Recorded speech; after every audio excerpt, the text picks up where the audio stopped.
Hey, it's Professor Diffley again. This is Module 2 of History 114, History of Springfield. This Module 2, Lecture Video 5.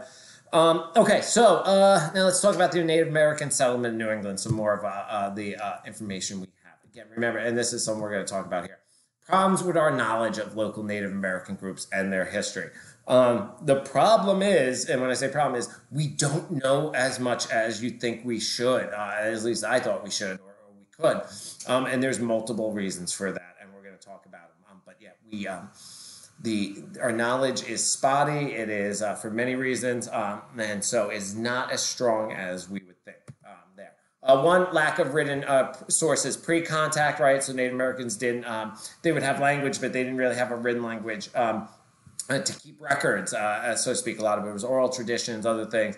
When we do have written sources, it's all by Europeans describing the Native Americans, vast majority of it, and it is often biased, right? We can tell in it.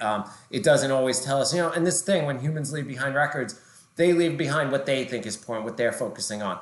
Doesn't always mean that's going to be helpful to historians down the line, right? That's why historians and others want all the evidence, right? Gather everything, and then to be able to analyze it. So they didn't leave as much there. But again, the biases were that they were heathens, right? They were lesser. They were often used. A lot of them talk about made or exaggerated beyond belief to make the Native Americans look very bad, to justify conquest, to justify other things, or to support the reasonings why they were doing, the interactions. So you can't always trust those, or you got to take them with, a certain grain of sand in that too. So that's problems we don't know as much. The other is the archaeological record. This is a pretty built-up region, the Connecticut River Valley. It's not only really until the part of the 20th century do you get really laws saying that you have to do archaeological surveys, right? That when you dig something up, if you find some artifacts, dinosaur bones, they have to be able to be safely removed before construction and things like that. That's only recently the case. So a lot of the archaeological record of Native Americans, their settlements and things like that, have been plowed under, either on purpose. That did happen, especially when they, there's going to be wars and conquest, burning and destroying of villages, other things like that. Others where, people just weren't paying attention to this thing. So a lot of it has been seemingly lost. But there's still, there's still more to be found. But again, our knowledge of them gets better over time, of their history. But again, a lot of it is missing from the record, either by purposeful destruction. We're going to say, Spanish did this, the English, some others did this. They would purposely destroy what they viewed as, heathen, barbaric evidence of the Native Americans, right? Their religions, things like that. The Spanish did destroy lots of items, artifacts, stuff like that. And some of it is just destroyed accidentally. What's the result? Again, it's a patchwork of what we know. There, and it's difficult. It really is to put this all together.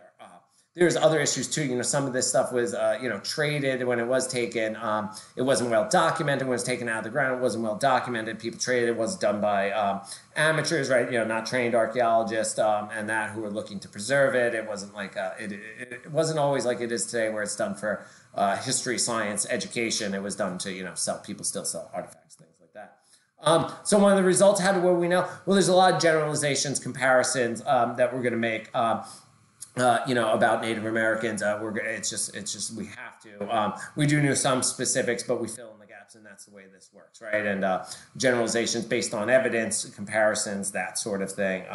That is a lot of the evidence. And I'll draw your attention to this picture of David now here. So David, this is actually the only known portrait of a 17th century American, New England Native American, right? A contemporary, meant done at the time. So this is the only portrait, 1600s, when the Europeans, English, French, and Dutch end up in New England, up towards Canada, into New York.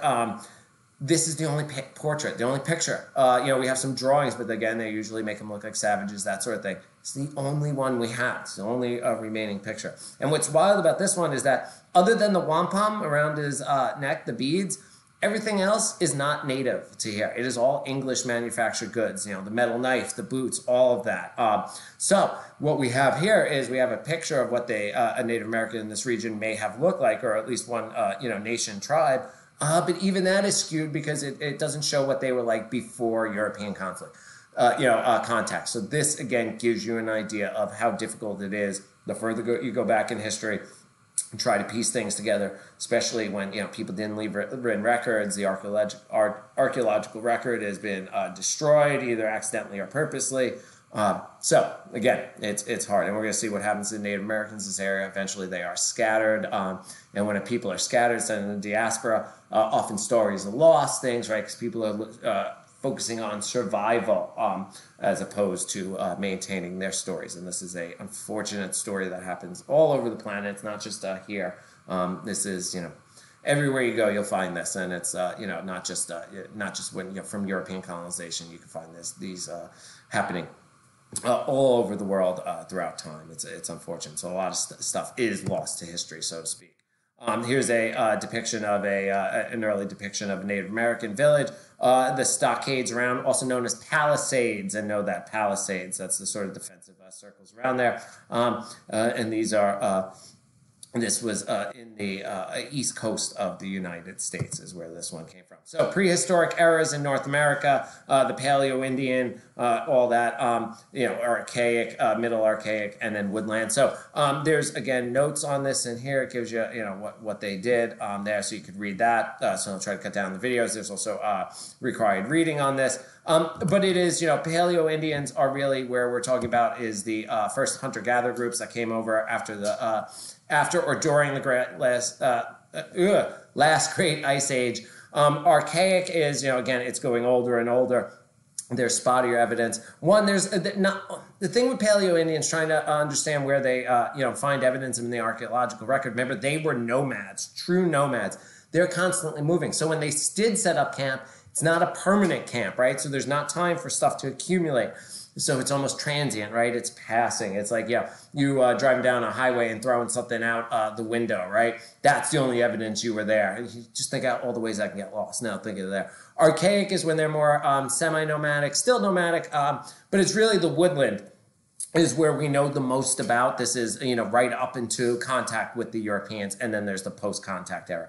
Again, this is all discussed in the required readings. It's in the notes. Take a look at that. Here is a map I took from a different course, which really shows you all of the largest Native American groups, what is in North America today. You could just, it tells you about their ways of life, right? So up here in New England, in the Mohegan Pequot, those are the two major groups, and Narragansett, Wampanoag, and we're going to find that the Native Americans in our region are really stuck between all these groups, and that's going to have a, the Iroquois over there, powerful Huron over there, Algonquin. This is all going to be, they're like a middle zone of all these groups competing and trading in this area. But it tells you what they did, right? So Tidewater horticulturalists, right? So they were farmers, but they were also using, what do you call it? Because of the weather here, there's also hunter and gathering, things like that. And you can see it's all based on climate, right? Of what the climate is there, what the weather is like, what the growing seasons, the seasons are, that sort of thing.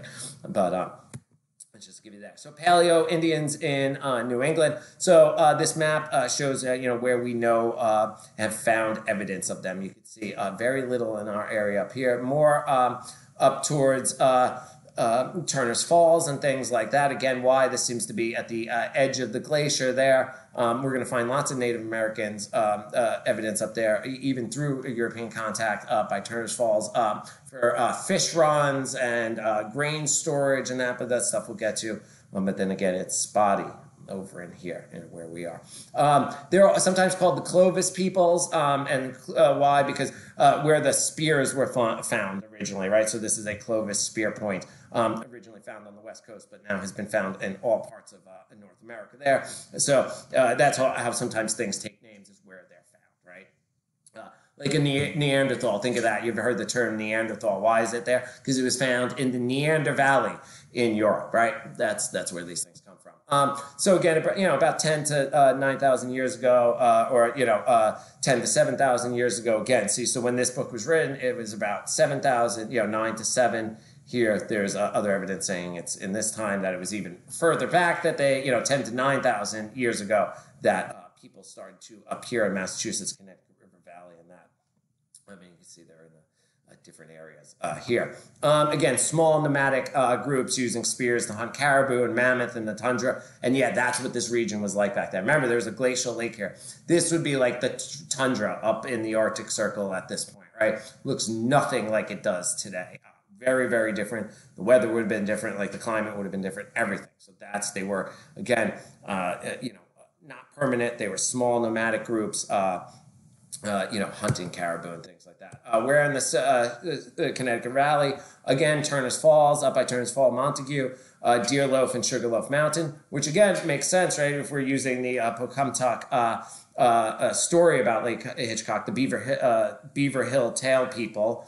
And there's some evidence that maybe in Agawam, but it's unclear if it does date back that far. There have, unfortunately, been, and this is going back, centuries now, century ago. There have been people fake Native American artifacts. It actually happens. They fake lots of artifacts all over the world. So it's unclear yet if it was there, but there does seem to point to there probably was some evidence of Native Americans in today what is Agawam in the Paleo-Indian area. But again, it didn't seem like they stayed long. You find more up here. So this may be a waypoint where people stopped, right? It was a good place to make camp. Maybe there was good food sources up there. Here, this was a good one, but then you moved quickly down into these regions, that sort of thing.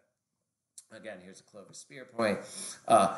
This is more of what they call fluted points. They do find them out in Ipswich in Mass. Some of these were from Wisconsin as well, and Bullbrook and other areas. But it shows you sort of the way they were shaped, right? So you could tell like these were shaped by human hands, right? These are not naturally occurring, and they're called fluted points by the way it's chipped in there.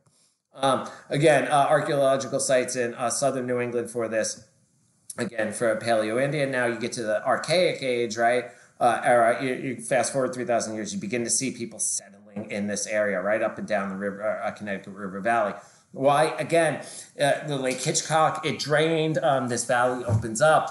Animal and plant life floods in and takes hold. You have the river. You have all the streams, all the groundwater. It becomes a good area for settlement.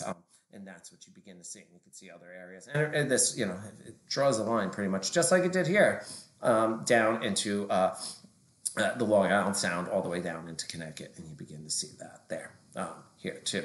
So again, take a look at the notes. More of this. So again, so eventually what these groups are, right, we're going to develop agriculture. But remember, that's not until about 5,000 years ago here. Or it's about 7,000 now, so it's 5,000 BCE. These groups are still pretty much hunter-gatherers. So what is a hunter-gatherer and what is their way of life and characteristics and things like that? So what is a hunter-gatherer? Human beings who roam and hunt and gather food in the wild. They don't live permanent settled communities. They either nomads or semi-nomadics, right? They move where the food is, that sort of thing. So they're constantly on the move. So what were they like? Key characteristics. So if I ask you to tell me what the key characteristics of a hunter-gatherer way of life was, this would be the things. The key characteristics include everything that's eventually going to be on this list, right? So group size, usually 20 to 25 people, maybe up to 50 at most. Why? Well, again, this is where anthropology. Native Americans, or some of them still were hunter-gatherers when and the Europeans got here. Remember, they're Stone Age people too. Why are they Stone Age? Their tools are made of stone, right?